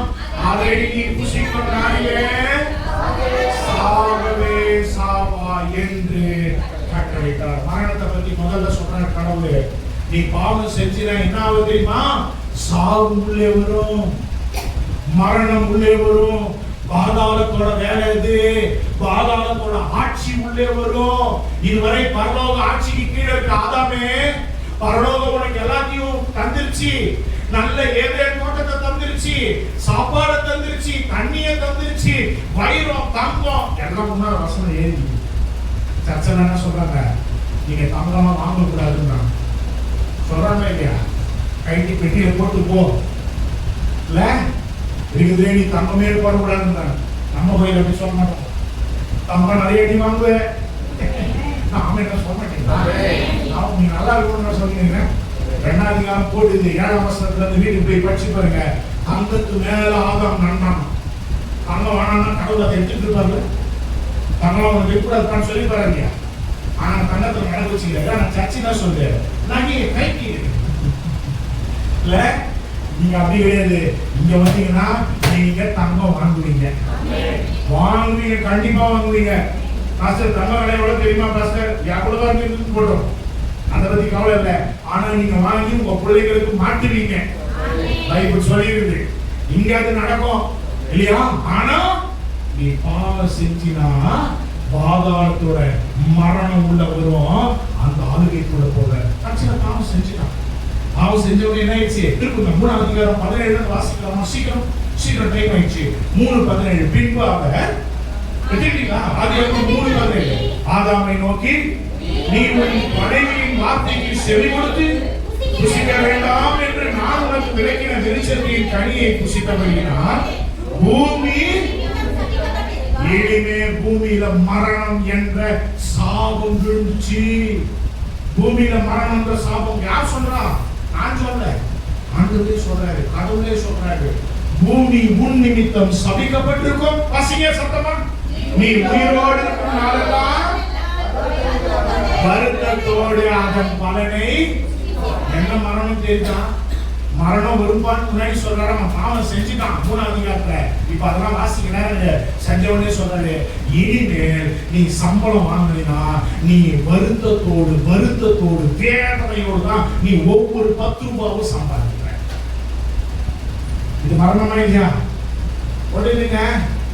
சும்மா வேலை கிடைக்காது, சும்மா வேலை கிடைச்சிடும் நினைச்சிடாத இல்லையா? ஏமாத்துவான், காசு வராது.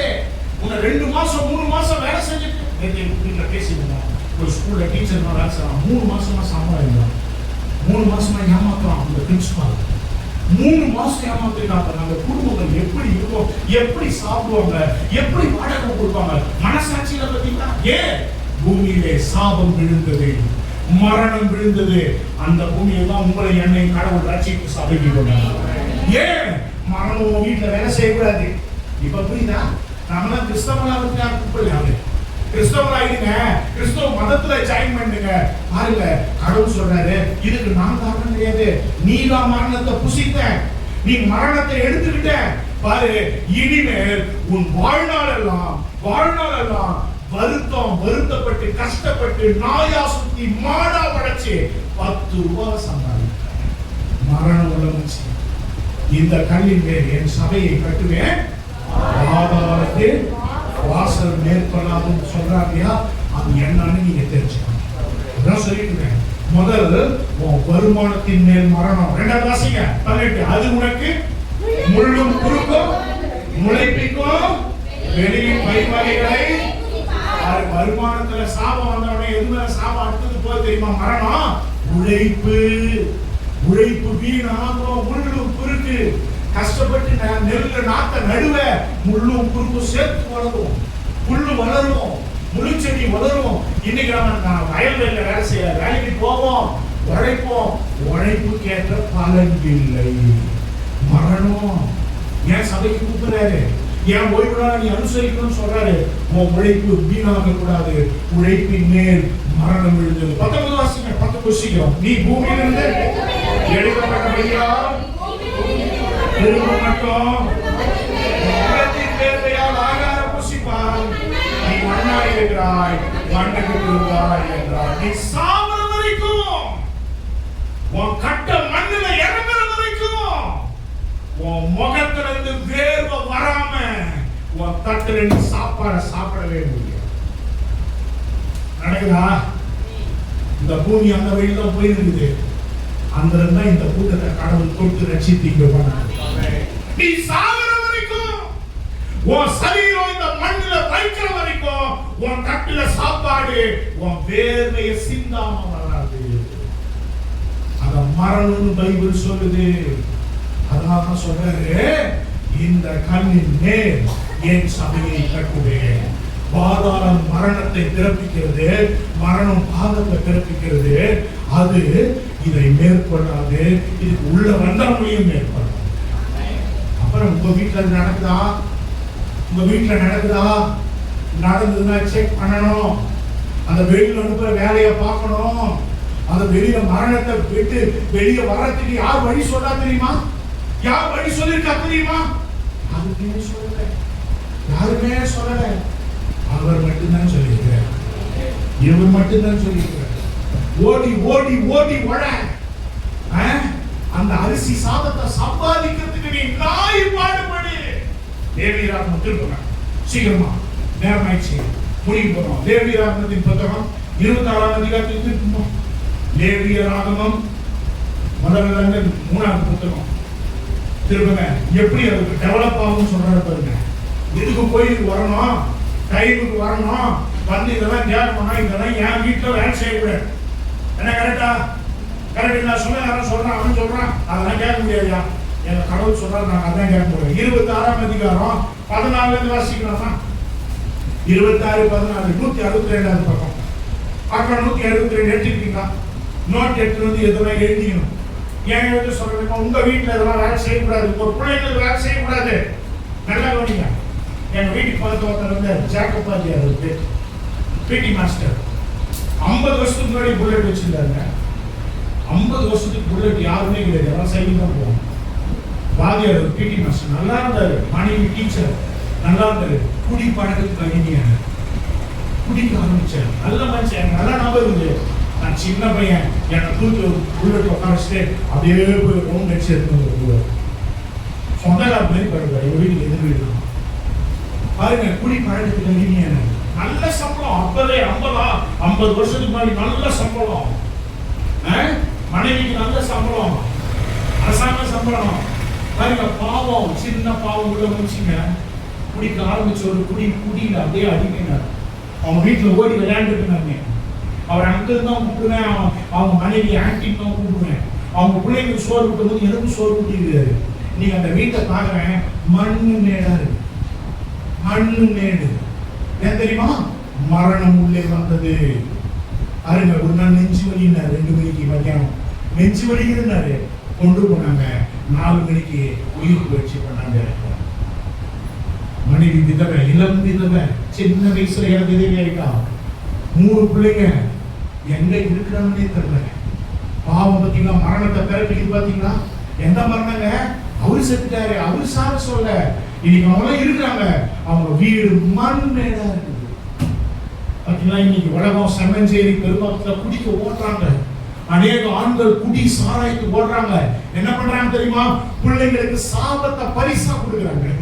வாங்கிக்கோ, நான் உனக்கு சொத்து சேர்த்து வச்சுக்கிறேன், வாங்கிக்கோ, சாபத்தை உனக்கு தரேன். புள்ள மேல சாபத்தை இறக்கிட்டு போறான் பாருங்க. நல்லா சம்பாதிச்சுட்டு அவன் காசை கொண்டு போய் என் காசு நான் குடிக்கிறேன்னு சொல்றேன். குடிச்சு குடிச்சு குடிச்சு என்ன பண்ணான் தெரியுமா? பாவத்தை கன்வெர்ட் பண்றான், பாவத்தை பரிமாற்றம் செய்யறான். என்னவா பரிமாற்றம் செய்யறான் தெரியுமா? பிள்ளைங்க மேல சாபம். பாவம் அப்படியே கன்வெர்ட் ஆகும். ஏன் தெரியுமா? பாவக்கிட்ட யாரும் போனா வராது. பாவத்திட்ட ஒருத்தன் போயிட்டான்னா அது தன் நீதியை தேவனிடத்துல கேட்கணும். இவன் ஏன் ஆளு, இவன் ஏன் ஆளு, என்கிட்ட வந்து குடிக்கிறான், என் வேலை அங்க நடக்கணும், மரணம் அந்த வீட்டுக்குள்ள போவோம், மனைவிய பிள்ளைகளை நாசம் பண்ணும், படிப்பு ஏறாது, அந்த பிள்ளைங்க வாழ்க்கை எதிர்காலம் சூரியமாகும், அந்த பிள்ளைங்க வாழ்க்கை சாவுக்கு இணையமா இருக்கும். அதே வீடு இதை எதிர்க்கிற மண்ணு மேடு மாதிரி இருக்கு. ஒரு ஆள் செஞ்ச தப்புனாங்க. அருமையானவர்களே, கர்த்தர் இயேசுவின் ரத்தம் நம்மை தொட்டு இருக்கிறது. நாம் மரணத்துக்கு அழைக்கப்படல, நாம் ஜீவனுக்கு அழைக்கப்பட்டிருக்கிறோம் இல்லையா? இன்னைக்கு செம்மஞ்சேரி பெரும்பாக்கத்தில் இருக்கிறவங்க நிறைய பேர் குடிக்க போறாங்க. அவங்க ஜாலி ஜாலி பாருங்க. மனைவி மேல சாபத்தை இறக்குறான். பிள்ளைங்க மேல, பிள்ளைங்க வாழ்க்கை பூரா அப்படியே வாழ்வாங்க. நான் குடிச்சவங்க பார்த்த குடும்பம் எல்லாம் வாழ்ந்ததை நான் பார்த்ததே இல்லை. ஏன்னா பாவம் மரணத்தை பிறப்பிக்கும். மரணம் வரும். உன் பிள்ளைய நீ பாப்ப, உன் பிள்ளை உருப்படாம நிக்கிறத நீ பாப்ப. யார் பாவம் தெரியுமா? நீ பண்ண பாவம் தான் உன் பிள்ளைங்க மேல வந்து நிக்குது. உன் பிள்ளைங்க மேல வந்து நிக்கிறதுக்கு காரணம் யார் தெரியுமா? நீ செஞ்ச பாவம் மரணத்துக்கு கதவை வீட்டுல திறந்து கொடுத்துச்சு. கேர்ஃபுல். இதே பாவம் நிறைந்த செம்மஞ்சேரியிலிருந்து, பெரும்பாக்கத்திலிருந்து உங்களையும் என்னையும் தேவன் ரட்சித்திருக்கிறார். கேர்ஃபுல். பயபக்தியோட வரணும் கோயிலுக்கு, பயபக்தியோட வரணும். நான் ஜீவனுக்கு அழைக்கப்பட்டிருக்கிறேன், நான் உடன்படிக்கைக்கு அழைக்கப்பட்டிருக்கிறேன், ஐஸ்வர்யத்துக்கு அழைக்கப்பட்டிருக்கிறேன். இந்த கல்லின் மேல் என் சபையை கட்டுவேன், பாதாளத்தின் வாசல்கள் என்ன மரணம் இன்னும் செய்யும் சொல்லி பாருங்க. லேவியராகமம் 26ஆம் அதிகாரம் 14 வாசிக்கலாமா? நீங்கள் எனக்கு கீழ்ப்படியாமலும் என் கற்பனைகள் எல்லாவற்றின்படி செய்யாமலும் என் கட்டளைகளை வெறுத்து உங்கள் ஆத்துமாவின் நியாயங்களை ஆலோசித்து என் கற்பனைகள் எல்லாவற்றின்படியும் செய்யாதபடிக்கு என் உடன்படிக்கையை நீங்கள் மீறி போடுவீர்களாக. நீ உடன்படிக்கையை உடைச்சனா, ஆலோசனை எடுத்துட்டு போய் நீ குடிச்சனா, என் உடன்படிக்கை நீ மீறினா, 14ஆம் வசனம், நான் உங்களுக்கு செய்வது என்னவென்றால், சத்தமா வாசிங்க எல்லாரும், கண்களை பூத்து போக பண்ணுகிறதற்கும் இருதயத்தை துயரப்படுத்துகிறதுக்கும் ஏந்துவே. நல்ல வாழ்க்கை வராதா? என் விடுதலை ஆகாதா? என் குடும்பம் மேலாதா? எனக்கு நல்ல வாழ்க்கை ஒரு நாள் வராதா? விடியாதா நினைப்பேன். உடன்படிக்கையை உடைச்சிட்டியே, உடன்படிக்கையை பாவம் செஞ்சு உடைச்சிட்டியே, உன் கண்ணு பூத்து போய் நிற்கும். மரணம் வரும். உன் வாழ்க்கையில முன்னேற்றமே இருக்காது. உன் இருதயம் ஆவி துயரப்படும். கடவுளோட நான் தொடர்பு பண்ண முடியலையே, கடவுளோட நான் ஈடுபட முடியல. அடுத்தது திகிலையும் காய்ச்சலையும் உங்களுக்கு வர பண்ணுவேன். நல்ல கவனிங்க. நீங்கள் உழைக்கும் உழைப்பு, நீங்க விதைக்கிற எல்லாம் வேஸ்ட். இது மரணம்னு பைபிள் சொல்லுது. இது கடவுள் காரணம் கிடையாது. பெந்தேகோஸ்தே போய் சொன்னா கடவுள் தான் செஞ்சுட்டாரு, கடவுள் தான் அடிச்சு விடுவாரு, கடவுள் தான். அதாவது சொல்லி வச்சிட்டாரு, நீ என் கற்பனையை மீறின, என் உடன்படிக்கையை உடைச்ச. நீ உடைச்சனா நீ விதைக்கிற உழைப்பானாலும் பணமானாலும் எல்லாம் வீண் தெருவுல தூக்கி போட்ட மாதிரி இருக்கும். அப்புறம் உங்கள் சத்துருக்கள்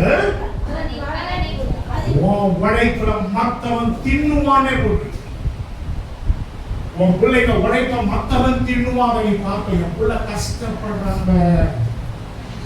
கஷ்டப்படுறான். ஏன் தெரியுமா? மரணத்துக்கு வீட்டுல இடம் கொடுக்க கூடாது. வீட்டுல காலையில எழுந்து கடவுளோட வார்த்தையை முதல் வேலை தான் செய்யணும். இங்க ஞாயிற்றுக்கிழமை மட்டும்தான் நடக்கும், டெய்லி நடத்தலாம், நினைக்கும் டெய்லி ஞாயிற்றுக்கிழமை மட்டும்தான். ஏன் கடவுள் ஓய்வு நாள் ஆசிரியன்னு சொல்றாரு? ஏன் ஆலயத்துக்கு வான்னு சொல்றாரு? ஏன்னா பாதாளத்தோட வாசல் இங்கதான் வேலை செய்யாது, உன் வீட்லயும் வேலை செய்யாது.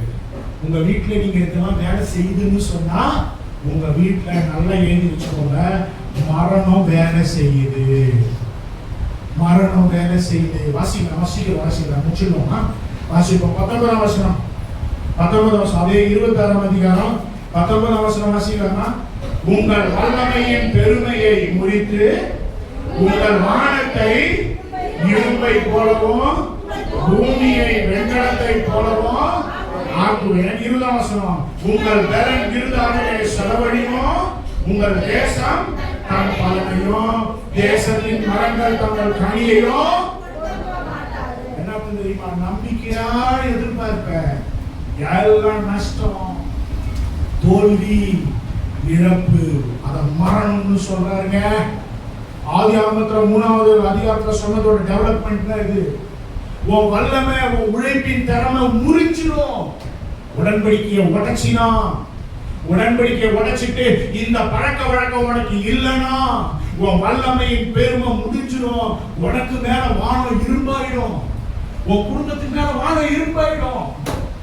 இன்னைக்கு நிறைய குடிகாரனோட மனைவியை பார்த்துட்டீங்கன்னா வெளுத்து போன காட்டன் புடவை அடைவாங்க. பாருங்க, அவ என்ன பாவம் செஞ்சா? அவ என்ன பாவம் செஞ்சா? கணவன் செஞ்ச பாவத்தால அவளும் அவ பிள்ளைகளும் அந்த வேதனையை சகிக்கிறாங்க இல்லையா? வல்லமையின் பெருமை முறிக்கப்படும். அதுக்கப்புறம் என்ன ஆகும்? வானம் இரும்பு, பூமி வெங்கலமாயிடும். நீ உழைப்ப, ஓடுவ, செய்வ, ஒண்ணும் வராது, ஒண்ணும் நடக்காது. ஏன்னா நீ ஓய்வு நாள நீ ஆசைக்கிற. உன் பலன் விருதாவுல செலவழியும். உனக்கு மட்டும் தேசத்துல இருந்து எந்த விளைச்சலும் இல்லை, எந்த ஆசீர்வாதமும் இல்லை. கவனிச்சீங்களா? பாதாளம் மரணத்தையும், மரணம் பாவத்தையும் பிறப்பிக்கிறது. அருமையானவர்களே, கடவுள் இந்த ஆலயத்துக்கு நம்மை கொண்டு வந்திருக்கிறார். அவருடைய வாக்குத்தத்தங்கள் நம் வாழ்க்கையில நிறைவேற வேண்டும். நிறைவேறுவதற்கு நாம தான் தடையா இருக்கிறோம். காலையில எழுந்து அப்பா அம்மா நீங்க ஜெபம் பண்ணல, வார்த்தையை நீங்க அனுப்பல, அறிக்கை செய்யலன்னு சொன்னா உங்க பிள்ளைங்க பாதிக்கப்படுவாங்க. உங்க பிள்ளைகள் அந்த சாபத்தை சுமப்பார்கள். கேர்ஃபுல், எச்சரிக்கிறேங்க. உங்களை யாரையும் நான் வந்து சபிக்கல, இந்த தப்பு நடந்துடக்கூடாதுன்னு சொல்றேன். இந்த ஆபத்து கூட நீங்க போயிடாதீங்க. மற்ற செம்மஞ்சியாருக்கு புரியல. செம்மஞ்சியார் இருக்கிறவங்க ட்ராக்ஸ் கொடுத்து என்ன சொல்றீங்க? என்ன மதத்துக்கு கூப்பிடுறியா? உங்க மதத்துல சேர்க்கறதுக்கு பாதி பாதாளம் வேலை செஞ்சுக்கிட்டு இருக்கு. உன் பிள்ளையோட வாழ்க்கையில, உன் பிள்ளைங்க குடும்பத்துல வேலை செய்யுது, மரணம் வேலை செய்யுது. வேலையில சாபம், உழைப்புல சாபம், சாப்பாட்டுல சாபம். எவ்வளவு குடும்பம் பாருங்க, எவ்வளவு குடும்பம். எபிரேயர் 10ஆம் அதிகாரம், ஒரே நிமிஷம், இது 26, 26 வசனமா? எபிரேயர் 26ஆம் அதிகாரம் 26ஆம் வசனம் வாசிக்கலாமா? உங்கள் அப்பம் என்னும் ஆதரவு கோலை நான் முறித்து போடும்போது 10 ஸ்திரீகள் ஒரே அடுப்பில் உங்கள் அப்பத்தை சுட்டு அதை திரும்ப உங்களுக்கு நிறுத்து கொடுப்பார்கள். நீங்கள் சாப்பிட்டோம், எல்லாம் உழைச்சாச்சு, சம்பாதிச்சாச்சு, ஆனா எதுவுமே திருப்தி இல்லை. மரணம் திருப்தியாவே இல்லையே. சம்பாதிச்சதெல்லாம் காணுமே, எல்லாம் ஓட்டப்பையில போட்ட மாதிரியே இருக்குது. அது மரணம் எப்படி வேலை செய்யுது? இது உங்க வீட்டுல நடக்க கூடாது, உங்க குடும்பத்துல நடக்க கூடாது. எபிரேயர் 10ஆம் அதிகாரம், புதிய ஏற்பாடு, திரும்ப சீக்கிரமா வாட்சி முடிப்போம். இதை ஏன் செய்யக்கூடாதுன்னு சொல்றேன் பாருங்க. ஏன் கோயிலுக்கு வர்றதை நீ உதாசீனப்படுத்தாத, அலட்சியப்படுத்தாத. என்ன வேணா செய்யலாம், எப்படி வேணா செய்யலாம், என்ன ஆண்டவர் ஆசீர்வதிப்பார். இல்ல, உன் கையில சில பொறுப்பை கொடுத்திருக்கிறார், அதை நீ செய்யணும். மரணத்தை தடுக்கணும். நீ எபிரேயர் 10ஆம் அதிகாரம் 23ஆம் வசனமும் 25ஆம் வசனமும் பக்கம் 307, புதிய ஏற்பாடுல 307வது பக்கத்துக்கு திருப்போமா? 307 எபிரேயர் 10ஆம் அதிகாரம் 23ஆம் வசனம் வாசிட்டு அப்படியே 25க்கு போயிடும். வாசிக்கலாமா? அல்லாமலும் நம்முடைய நம்பிக்கையை அறிக்கையிடுகிறது அசைவில்லாமல் உறுதியா இருக்கிறவோ வாக்குத்தத்தம் பண்ணினவர். இந்த வாக்குத்தத்தம் வாசம் இல்லையா, அதையெல்லாம் சொல்லிக்கிட்டே இரு. சொன்ன தேவன் அதை நிறைவேற்ற உண்மை உள்ளவர். சொல்லுங்க, உண்மை உள்ளவர். சத்தமா சொல்லுங்க, உண்மை உள்ளவர். எப்ப உண்மை உள்ளவர் தெரியுமா? 25ஆம் வசனம் வாசிங்க. சபை கூடி வருதலை 2000 வருஷத்துக்கு முன்னாடி இந்த பிரச்சனை இருந்தது. சபை கூடி வருதலை, ஞாயிற்றுக்கிழமை சபைக்கு வர்றத சிலர் விட்டு விடுவது போல நாமும் விட்டு விடாமல் ஒருவருக்கொருவர். ஏன் வாக்குத்தத்தம் பண்ணினவர் உண்மையா இல்ல? கடவுள் தங்க தர மாட்டாரு, கடவுள் தங்க செய்ய மாட்டாரு. ஏன்னா என் ஆவி அந்த வாக்குத்தத்தத்தை எடுக்கிற வேலையை செய்யல. அது மட்டும் இல்ல, ஓய்வு நாள் ஆசிரியர் சொன்னார்ல, சபை கூடுதல விட்டுட்டாங்களாம். பரவாயில்ல, நம்ம சர்ச்சுக்கு போறத இன்னைக்கு நம்ம பேசாம போயிட்டு தூங்குவோம் அப்படின்னு நீ சொன்னீங்கன்னா பாதாளம் மரணம் என்ற வேலை உள்ள வரும். நல்லா ஞாபகம் வச்சுக்கோங்க. உங்க வேலையில நீங்க செழித்திருக்கணுமா? உங்க உழைப்பிலே நீங்கள் பலனை பார்க்கணுமா? உங்கள் வருமானத்திலே நிறைவு வேண்டுமா? நீங்கள் பாதாளத்தின் கதவுகளின் மூலமாய் வாசல்கள் உங்க வீட்டுக்கு வேலை செய்யக்கூடாது அப்படின்னா கடவுள் அந்த உடன்படிக்கையை உறுதிப்படுத்துவதற்கு நாம் ஓய்வு நாளை ஆசரிக்க வேண்டும். கையை உயர்த்துவோமா, கண்ணை மூடுங்க, ஆண்டவர்கிட்ட சொல்லி நான் ஓய்வு நாள் ஆசரிப்பேன். ஒரு நாள் மரணத்துக்கு எனக்கும் பங்கே கிடையாது, நான் ஜீவனுக்கு பங்கு. இயேசு கிறிஸ்து சிலுவையில ஜீவனை ஏற்படுத்தி இருக்கிறார். ஜீவனுக்கு எனக்கு தான் பங்கே தவிர நான் மரணத்துக்கு பங்கு கிடையாது. நான் ஜீவனுக்கு சொந்தம். என் வீட்டுல மரணம் நடக்குதுன்னா அதுக்கு காரணம் நான் தான், தேவன் கிடையாது. ஹல்லேலூயா, ஆண்டவர் கிடையாதுங்க, நான் தான் சரியில்லை. கைகளை உயர்த்தி கர்த்தரை ஸ்தோத்திரம் பண்ணுவோம். காலையில எழுந்து மற்ற வீட்டுல சினிமா பார்த்து ஓடிட்டு இருக்கும். எல்லாம் குடிக்க சாராய கடைக்கு போவாங்க, சினிமா தியேட்டருக்கு போவாங்க. நீங்க ஞாயிற்றுக்கிழமை காலையில எழுந்து ஆலயத்துக்கு குடும்பமாக வந்து விட வேண்டும். எல்லா கர்த்தரை ஸ்தோத்திரம் பண்ணுவோம். கர்த்தரை ஸ்தோத்திரம். பாதாளத்தின் வாசல் வேலை செய்யக்கூடாது. மரணமே உன் கூர் எங்கே, பாதாளமே உன் ஜெயம் எங்கே என்று ஆண்டவர் மட்டும் சொல்லிட்டு இருக்கிறாருங்க. நீங்களும் சேர்ந்து சொல்லணும். உங்க வீட்டுல மரணம் நடந்துச்சுன்னா, மரணம்ன்றது இந்த வல்லமையெல்லாம் வேலை செஞ்சுச்சுன்னா அதையெல்லாம் மரணம்னு பைபிள் சொல்லுங்க. கைகளை உயர்த்தி ஒப்பு கொடுப்போமா. ஞாயிற்றுக்கிழமை எல்லாரும் சீக்கிரமா கோயிலுக்கு வரணும். 9:30 மணிக்கெல்லாம் குடும்பமா இங்க வந்துடணும். இது அலட்சியப்படுத்தக்கூடாது. வேலைக்கு டைமுக்கு போறவங்க கோயில மட்டும் லேட்டா வரக்கூடாது. கைகளை உயர்த்தி கர்த்தரை ஸ்தோத்திரம் பண்ணுவோம். ஆண்டவர் ஒப்பு கொடுப்போம். ஆண்டவரே, மரணம் எனக்கு வேண்டாம் ஆண்டவரே, என் குடும்பத்துக்கு வேண்டாம் ஆண்டவரே, நான் பரிசுத்தமா வாழணும் ஆண்டவரே, மற்றவங்களை போல நான் வாழக்கூடாது ஆண்டவரே. என் பிள்ளைகளுக்கு நான் சாபத்தை பரிசா கொடுத்துட்டு போயிடக்கூடாது. என் பிள்ளைகள் மேல சாபத்தை இறக்கி வச்சுட்டு போயிடக்கூடாது. ஆண்டவரே, நீர் எனக்கு நல்ல வாழ்க்கையை வச்சிருப்பேன். உடன்படிக்கையை உறுதிப்படுத்தும்படி ஐஸ்வர்யத்தை சம்பாதிக்க உனக்கு கதை கொடுக்கிறேன். ஹல்லேலூயா. சேர்ந்து சொல்லுங்க. என் கிறிஸ்தவ வாழ்க்கை பாலும் தேனும் ஓடுகிற நலமும் விசாலமான வாழ்க்கை. என் தலை நன்மையால் முடிசூட்டப்படுகிறது. என் பாதைகள் நெய்யாய் பொழிகிறது. என் பாத்திரம் நிரம்பி வழிகிறது. என் ஜீவனுள்ள நாளெல்லாம் நன்மையும் கிருபையும் என்னை தொடரும். நீதிமானுடைய வீட்டிலே ஆஸ்தியும் ஐஸ்வர்யமும் தங்கும். என் வீட்டுல ஆஸ்தியும் ஐஸ்வர்யமும் தங்கும். என் களஞ்சியங்கள் பூரணமாய் நிரம்பும். என் ஆலைகளில் திராட்சரசம் புரண்டு ஓடும். பள்ளத்தாக்குகள் தானியத்தால் நிரம்பி இருக்கும். மேய்ச்சல் உள்ள வெளிகள் ஆடுகளால் நிரம்பி இருக்கும். நானும் என் குடும்பமும் என் வீடும் என் பிள்ளைகளும் என் வேலையும் என் வருமானமும் என் நல்வாழ்வும் என் சுகவாழ்வும் என் எதிர்காலமும் வடக்கேயும் தெற்கேயும் கிழக்கேயும் மேற்கேயும் பலுகி பெருகி பூமியை நிரப்பி கீழ்ப்படுத்தி ஆண்டு கொள்வோம். இயேசு கிறிஸ்துவின் நாமத்தினாலே நடப்பதாக, இயேசு கிறிஸ்துவின் நாமத்தினாலே உண்டாவதாக. கைகளை தட்டி ஆண்டவரை மகிமைப்படுத்துவோம். ஸ்தோத்திரம், ஸ்தோத்திரம், ஸ்தோத்திரம், ஸ்தோத்திரம். தேவனுக்கே ஸ்தோத்திரம், இயேசுவுக்கே ஸ்தோத்திரம். நன்றி, நன்றி, நன்றி, நன்றி. Praise the Lord.